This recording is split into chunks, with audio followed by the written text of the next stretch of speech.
Program revitalisasi Sungai Bolango yang sejak tahun 2015 dilaksanakan merupakan upaya pemerintah Kota Gorontalo dalam menanggulangi musibah banjir yang sering melanda Kota Gorontalo. Proyek hasil kerjasama pemerintah Kota Gorontalo dengan Balai Wilayah Sungai Sulawesi II Provinsi Gorontalo telah dikerjakan melalui beberapa tahapan dengan total anggaran mencapai kurang lebih 200 miliar rupiah. Selain merupakan program revitalisasi dan normalisasi Sungai Bolango, untuk pelaksanaan proyek ini juga memberikan dampak positif bagi masyarakat yang berada di bantaran sungai yang ditata sesuai dengan kondisi dan struktur wilayah sungai, menjadi kawasan bebas kumuh dan pemukiman yang asri.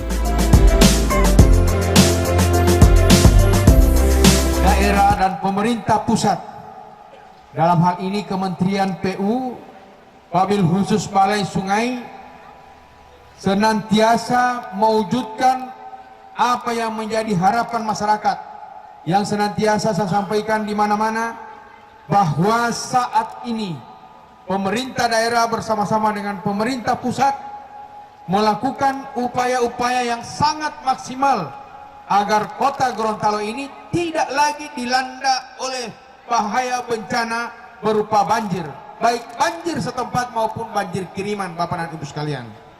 Buktinya kita sudah lihat 3 tahun terakhir ini pekerjaan pengendalian banjir, revitalisasi Sungai Bolango itu dilaksanakan.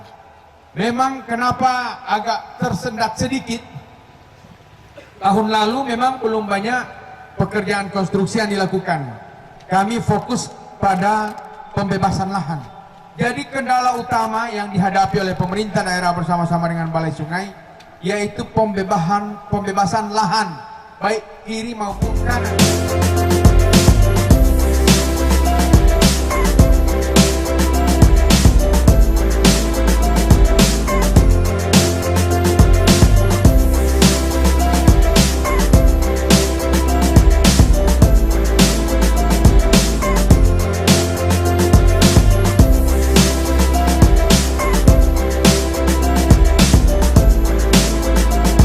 Tim Liputan Advertorial, Mimosa TV.